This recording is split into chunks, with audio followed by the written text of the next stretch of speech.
Our little corner is on the road again. We're not going to sing the song, although we've never tried singing together. This could be a routine. We perhaps shouldn't. I don't know. Larry Marnes and Chris Trombley, how are you guys? Not too bad today. This is Chapter 2 of the railroad story from the northern tier at Mooers Junction. For those of you who missed Chapter 1, too bad, we're not going to show it again today, but this is Chapter 2, and you'll no doubt get a chance to see Chapter 1. We're inside this great old Mooers Junction fire station that these guys have been working on for, what, 2.5 years? About 2.5, yeah. 2.5 years, and I'm just thrilled when we did Chapter 1 to show what you've done, how much work you've done, and how you have, like the phoenix, raised this place almost from the ashes, and I mean raised it, not raised it. It's just a beautiful job, and it's, if you don't describe this as a labor of love, then you haven't defined what that phrase means, because it really is, isn't it? It is. Yeah, it definitely is. It's taken resources at times. Larry said I had to back off every now and then. Oh well, you have to slow down sometimes because try to recoup your funds a little bit and then do a little more, and that's the way it is. You know, it's one thing to get into miniature railroading, as other people have that we know. Another thing to be enamored with the real thing and collecting real chairs. And It's easier to do this though because you can see it so much better and you don't use that much glue, you know. It really is. he always cuts right to the chase, doesn't he? But the best part of it is he's got everything from the green visor on the wall that the old station master and people on the trains used to wear, to a fly swatters. And what have you got? Is that a lamp? I was looking at the lamp next to the clock. I'm sorry to make Calvin turn around there, but what kind of a lamp is that? That's a candle lamp, and they were basically used for emergencies. And they used to have those in stations like this, in a position like that. They used them in baggage cars and so on. And if you lost your power, there's a long wax candle in there, about 1.5 inches in diameter. And the bottom goes on that lamp just like the spring-loaded bottom of a flashlight. Oh, no kidding. And as the candle burns, the spring feeds it up. So you've always got constant light. Isn't that clever? And I do not believe I've ever seen a lamp like that in my life before. Yeah. Before the days of the electric light, though, they probably had kerosene lamps. They did, yeah. I don't know if they had gas lights in Mooers at any No, point it would have been kerosene, Would have yeah. been kerosene? Mm-hmm. Oh, golly. Yeah. I don't know how many chapters there will be to the Chris Trombley, Larry Marnes story at Mooers, as Mooers Junction here at the northern tier, but this is where the railroads crossed, isn't it? Absolutely, yeah. And for the people who are watching for the first time, which railroads were they? The Rutland and the Delaware and Hudson. Rutland East and West, and Delaware and Hudson North and South. So much a part of the North Country history. Chris is going to man the button on the computer. We're going to join one age from another age. Sure. This station was built in what year again? 1865. Oh, wow. What a good year. You got some photographs. Get over a little closer, Larry. And as we look at these photographs and Calvin focuses on them, thank gosh you got them put on the computer so we can take a look at what life was like before. That looks like a picture that I may have seen before. What year would that date back to now? Well, that one would go back to, in the 50s sometime. And that's the milk train there. And if you can, it's very hard to see, but out on the front of the engine, down near the track there, you'll see there's a guy sitting on either side. Oh, I see it now. The fireman and engineer. They're waiting for the other train to meet them there on the passing track. And as soon as the other train goes by, then they can take off. Is that a winter scene? It's hard to tell. No, it's summer, but it's kind of bleached out enough that it almost looks like winter. Yeah. Okay. Yeah. Oh, that's number one. Where did you get all these photographs? Those came from Las Gangas, right, Chris? That's correct. Yeah. Fellow member in the Rutland Railroad Historical Society sent them to us, and of course, knowing what we're trying to do here, sent us pictures from Ross's Point all the way up to Ogdensburg. So, well, isn't that neat? And we were hoping one day that he'll come and join us for one of our programs. We hope he can. Perhaps that's true. All right, let's look at the next one. Oh, this is great. Yeah, that's the milk train departing, and the westbound has gone by, and he's headed out. And you can see behind the station there's that siding that old Pee Wee Stone used to say was one of the highest revenue sidings on the Rutland, that went way up in the back here. And that's a good sign of that train taking off. On that train are some milk cars that used bunker ice, the boxy looking cars. Behind that first milk car is a round tank car, and those tanks could be lifted up with like a forklift and removed from those cars at H.B. Hood in Boston. Those are Borden's cars, fluid milk cars. And there's probably, it looks like a coach and a baggage car on the tail end there for passengers. So that's a good shot right there. The street would be, today it would be Maple Street. Maple Street. Maple Street, Maple Street. okay. We were out, that's where the sign was out That's there. where the sign was. We stood there just a little while ago. All right? Okay. And that's a good one. that's the tail end of the train going by.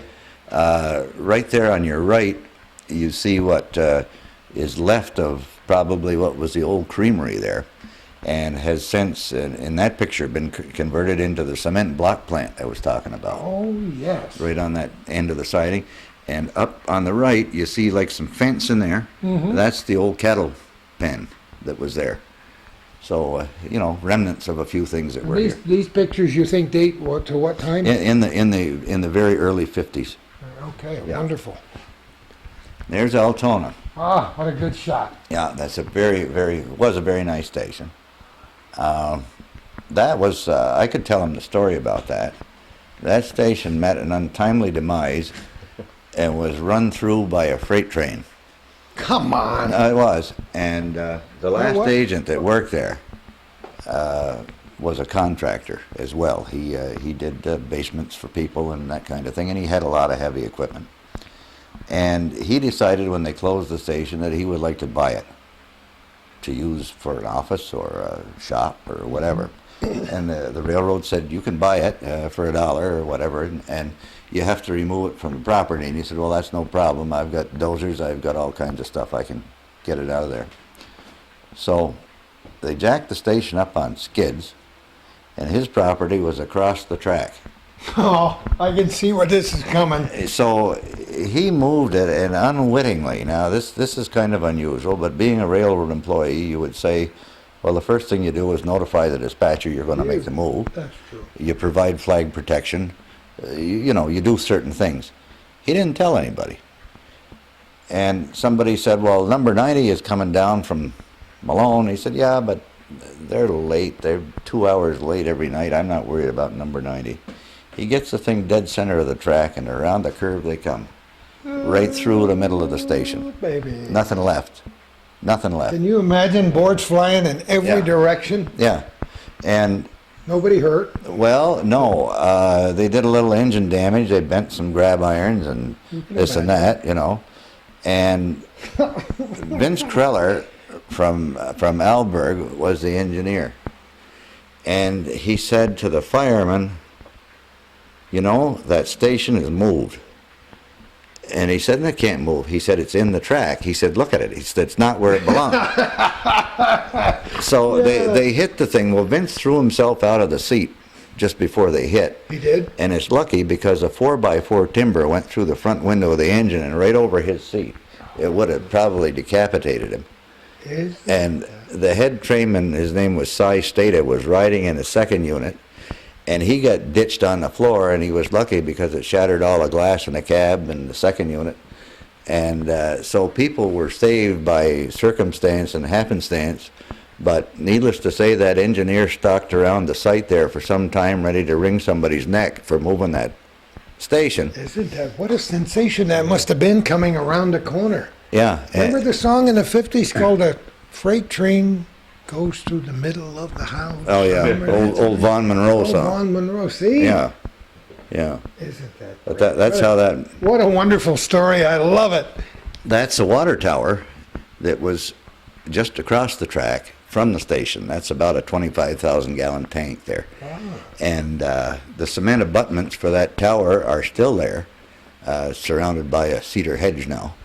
But they never tried to take them out because those things went tremendously deep in the ground. Huge. And but that was a wooden water tank with turnbuckle bands around it, you know, Oh, and boy. wooden staves like an old Hardly barrel. see those anymore, do you? Yeah, Huh? yeah. And there's Bangor, New York. Oh boy, how well I remember that. I imagine. Having Yeah, lived in Moira. sure. That's a good one. And Brushton, that's a unique station there. Is Got one of the weirdest roof lines of any railroad station I've seen. I cannot remember the Brushton station. I remember the tracks because I witnessed a horrible accident right at the tracks in Brushton where they went across Route 11 and there was the train hit a car and as I recall, two elderly gentlemen burned in the car before they could get him out. There were some horrible accidents in those days, but Oh, I sure. can't remember the station. Yeah. And that's Yeah, Burke. Burke. That follows a typical, shall we say, more modern Rutland station plan with a hip roof and Yeah. so on. They're still kind of a fancy little building, but not all the fancy brackets and Victorian stuff that you'd see on station of this era.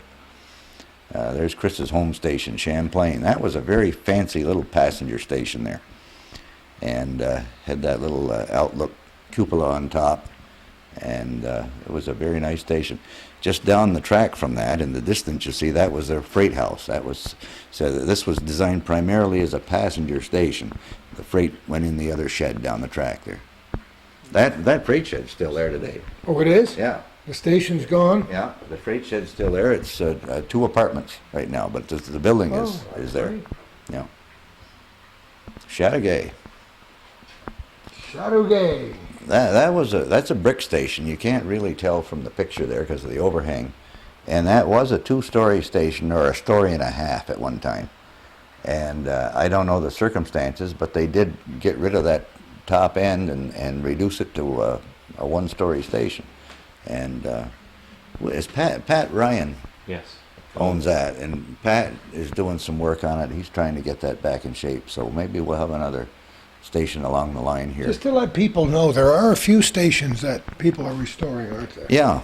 Yeah, occasionally, and of course the one up in Lisbon, that's been taken care of very nicely by groups up there as a museum, and Yeah. There's Cherubusco. Looks like Moore's. And that's the only station, as I say, that looks like Moore's. Yeah. And it's a bit shorter. You notice on this station, beside the front door, you have a window either side of the front door. On Cherubusco, you don't. The waiting room is compressed. But the bracing, the roof brackets, the shape of the windows, exactly the same as this station. It's the only other station on the Rutland that looked like this one. Isn't that amazing? And that's gone. They tore that down I years wonder, ago. it might have been built by the same people, you don't know? Oh, I think so, yeah. And it was certainly built from the same plan, altered slightly. But it's too bad it wasn't around. We'd have something to compare these two with. These are nice pictures. I love these. Cherubusco was spelled a little bit differently You back then. notice that? Yeah, that's why we put it up there, because there was a time where they spelled it Cher. Yeah. Yes. Well, we still call it Cherubusco, and Yes. I've heard people call it Churubusco, and, Yeah. Some of these North Country names lend themselves to various pronunciations. Absolutely. Oh, yeah. Naps, sure. Oh, that's nice. What was Knox? Well, I'm trying to locate it around Brazier, somewhere in there. Somewhere down there, but I'm not I'm not familiar with exactly exact- sure. No, I don't either. Before Lisbon, though. Yeah, Before Lisbon. So, yeah. Man. Madrid, yeah. Yeah. And I heard, I'm not going to point my finger at any local radio station, but I heard somebody read this name, as they do very often with local names when they're not from here. Mhm. And they call it Madrid, of course. Sure. Yeah. Yeah. And we know it as Madrid. Oh boy, yes. Look at memories here from Malone. Mm-hmm. It's the old shop there. That's all built out of cut stone, Yeah. like the foundation on this building, and it's real nice stonework. What's left of it, there isn't a lot of it left now. And there's a Rutland snowplow sitting there just right in front of Oh it. yes. That's a nice piece of architecture. It is. Right there. Yeah. Yeah. And that was the old Malone passenger station. Oh, well, I remember that too, and the one in Messina. Mm-hmm. I remember Messina Springs. Yeah. Yeah. The 2 towers are still there, and the train shed in between is gone, but the towers are used for other things now. But it's nice that they're still there. That's great. There was a Rutland superintendent years ago named Jim Kerrigan. He was a division superintendent, and he had an office upstairs in one of those towers. And before he became superintendent, he was a telegraph operator, and a very good one. And he knew that people talked about him, so he had him put a telegraph sounder in his office.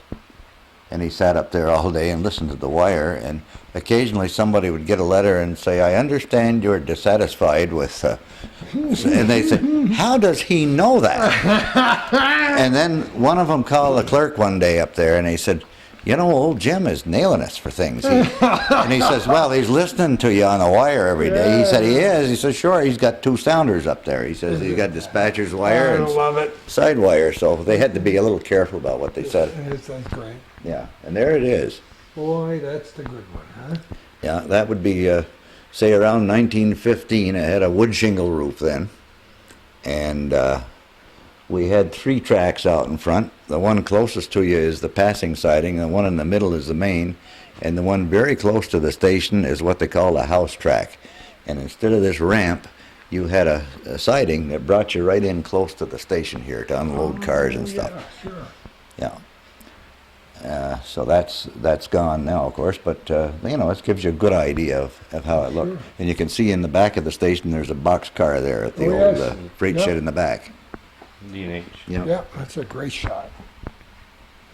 Mooers Forks. Still there today. Yeah. Yeah. I think that's probably the second Mooers Fork station. Remember the first one burned years ago, and that's the one that's still there now. And that's the back side of it. The track side is the other way. And what are they doing with that one? Anything? Well, it was owned by Granger Company, that was a commercial manufacturer of balloons and I believe it's a Canadian company. Now it's gone to the CDC for sale. Nobody in there right now, as far as I know. Agway used to own it, GLF, and they built a big storage warehouse on the side that you see there on the back. But the front profile is still exactly the same as, That's wonderful. yeah. There, There it is, baby. hometown. My hometown. Isn't that great? Yeah. That's another North Country town that lends itself to many pronunciations because of Mariah Yeah. and Moira, and I've heard that pronounced Moira. Oh yeah. You name it, Anything you can think of. anything you can think of. But yeah, that's a great shot. It's nice to see that there are still a few of these around. Yes. You know. Absolutely. North North Lawrence. Lawrence too, another one very familiar. Big station. That's, Oh, that's yeah. a very big building there. Yeah. We're on the way down North. through, aren't we? You got them right in order, don't you? Well, a little off order, but No, that's not bad. they're isn't it? not too bad. Norwood and Yeah, that's how they, Norfolk, or as that same radio announcer called it, Norfolk, yeah. Yeah. Ogdensburg. Yeah. That Ogdensburg had the same station as Ross's Point did. Well, Ross's Point had 2 stations, but the brick station in Ross's Point was similar, Similar, huh? Yeah. almost the same architecture. And if you want to see the same thing standing today, you go over to Chester, Vermont. And Really? that station is exactly Okay. the same Come on. floor plan as that, and is in use by the Green Mountain Railroad today. Isn't that Nice beautiful? building. Yeah, Nice wonderful building. building. At Rouse's Point Junction. That sat at the diamond in Rouse's Point where the Rutland and the D&H crossed, okay? And that was kind of a transfer point. If you were getting off the D&H and wanted to get on the Rutland, that was kind of a little waiting room there. And you could go in there and wait for your train going the other way. And that was a good little spot. That's long gone, but yeah. And that's just a water column. Shows how they used to pipe water out of the towers underground or overhead or whatever, and come up in the that kind of a standpipe which they could swing over the tender. Sure. And I was in put the water- Cherubusco. That was the midpoint between Malone and Ross's Point, probably. Mhm. And sometimes to get up the hill, they needed to reload. yeah, you use a lot of water going up the hill. Oh, yeah, sure. yeah. And there's Ogdensburg Yard. The station sitting there about dead center, and those tracks that went right down to the piers for the ships that went to the Great Lakes. And Yeah, that's a great shot. that's a very I've nice. never seen that picture before. That's nice. Yeah, That's it. That's it. that's the big show. That's one. That's a good way to start chapter 2. One more picture. What? That's a picture from the Shaughnessy book. I'm sure you're a Shaughnessy fan. Right, right. We've had the opportunity to meet and talk with Jim on a few occasions at our railroad conventions, and he really did some nice work during his time when he was chasing trains. I'm not sure that we didn't make him pee his pants one day. We sat him in a room and made him talk for about 6 hours straight. We caught him over in Stowe, Vermont. We didn't know if we'd ever get him again, so we just kept doing it and doing it and doing it. What an interesting, fascinating guy. And talk about somebody who's passionate about the railroad business, huh? Yeah, Jim Shaughnessy took many good pictures, and the book that he wrote, The Rutland Road, is like the Bible. Well, Really, before every book he ever did is like the Bible. You yeah, he know? wrote one on the D&H and Yeah. Rutland and several others, and there's a series of books that have since come out about 10 years ago by Mr. Nimke, R.W. Nimke, I believe his name is, and it has, and we'll go into that a little bit later, but it shows some really good pictures that we haven't seen before either. But for many years, that was the only book that was written about the Rutland. Well, That's you see, Shaughnessy's book is good. It has a lot of his photography in it, which he chased the Rutland all over the place for yes. years. And it's a kind of a scholarly, very informative text, contrasted with Nimke's book. Nimke's book was basically a picture book with captions. People have been critical of that, but as far as I'm concerned, we've had the history written, we've had all the text. Give us the pictures. And that's what he was trying to do. He said, I'm going to get every Rutland picture I can get my hands on and put it in a book. And it's like the old album, you know, you go back through and it's great for that. And We we're have glad he proved did it. over and over again how important and how interesting these old photographs are. Absolutely. Talk about this one. Fortunately, talk about this photograph. Oh, okay. That were the one that he froze on the screen Yeah, from the Shaughnessy book. that's a picture of the Rutland local freight approaching the diamond at Rouse's Point. They're headed there for the Rutland Railroad Bridge, which goes over the lake there. Right. And the track that you see... Actually, it's the picture in Champlain, the one going by the barn. is that what you did? Yes. Oh, There's a okay. I story. didn't know which one he got There's a on. story behind that. I think Larry would like to tell you. And I didn't know. Let me get it. Okay. Yeah, that's the local freight. This is a good one. I was on that train that day that picture was taken, and I was riding in the cupola back here with Pee Wee Stone, and we're looking out across the field. Of course, we're looking along the train to see if there's any dragging, brake rigging, or whatever, whatever the trainmen are supposed to do. And he says, "Look over there." He says, "There's a car over there." I said, "Yeah." He says, "There's a guy standing up on the." He had the door open. He says, "He's standing up on the sill. I think he's taking a picture of us," and it was Shaughnessy taking a picture. You gotta be kidding, and you didn't know it until much later? I didn't know Shaughnessy from anybody. You gotta. I saw it in the book. I said, "There it is." What are the odds? Yeah. You talked I was probably 14 at the time. Isn't your history? Yeah. Your history, Larry. Yeah. Isn't that incredible? What a wonderful story. I'm a dinosaur. I didn't even know it. See. You're immortal. You're immortalized in that photograph. Yeah. 15 minutes later, that train would have been in Moores, and I would have been getting off, and that would have been the end of it. Isn't that great? Yeah. You guys are both so passionate about it. We're going to continue this chapter 2 at Mooers Junction. Stay tuned.